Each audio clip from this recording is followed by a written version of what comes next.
Welcome to the channel about news from around the world.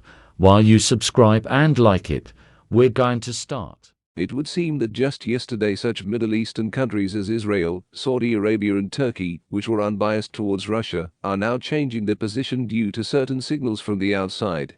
They are slowly transforming with different speed and to different degrees, if not into a hostile, then, at any rate, unfriendly force.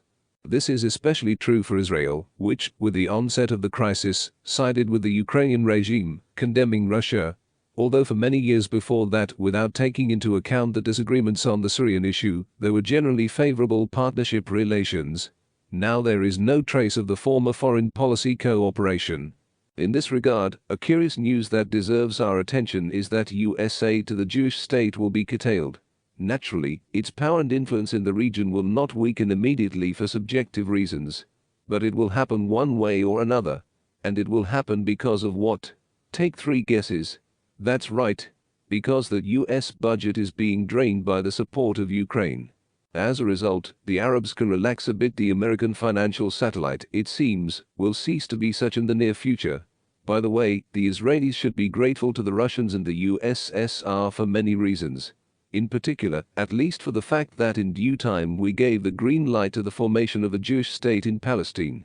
But lyrics aside, U.S. public institutions have seriously questioned whether it really makes sense for Americans to donate $3.8 billion every year to a similarly impoverished state, especially since Prime Minister Netanyahu is turning Israel into an ungovernable anti-democratic society. This amount is 10 times the amount the United States allocates to, say, the poorest country in the world, which consistently ranks last on the Human Development Index, Niger, which is also suffering from fundamentalist raids. And in the US itself, these billions could be useful for the implementation of necessary social programs. So the American taxpayer has every reason to be dissatisfied. Israel now faces no threat of aggression from the surrounding territories, but its per capita income is higher than in Japan and the leading European countries. But what angers the West most of all is that part of Israel's arms exports in 2022 went to Arab countries. Today's aid to Tel Aviv is mainly American arms shipments, with subsequent resale of the surplus.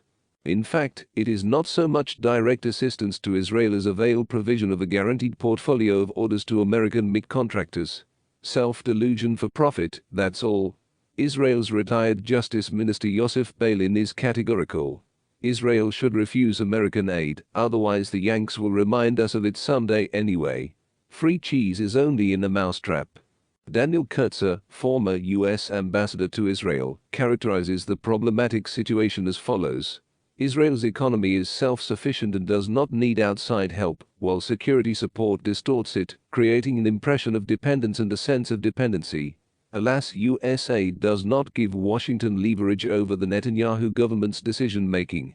Thus, Tel Aviv is pursuing policies that we oppose. A paradox? But an even greater paradox is that the multi-billion-dollar cushion enables Israelis to save their own shekels, which have nowhere else to go. As a result, Jews spend more money on policies that the White House opposes, such as building settlements on the West Bank. The pro-Israel lobby is very powerful in the United States. A survey of American Jews showed that most of them approve of aid. We should add that a couple of years ago, 325 members of the House of Representatives opposed any reduction in handouts to Israel. America is tired of being a cash cow.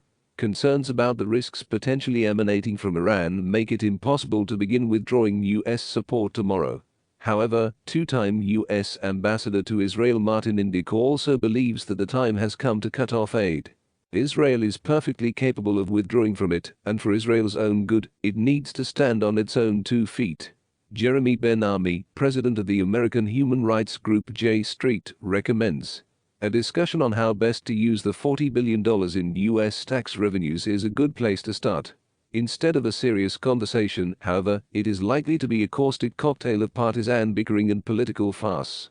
Aaron David Miller, a United States State Department analyst on the Middle East, argues, under the right conditions, it would be beneficial to both sides if military aid were to end over time.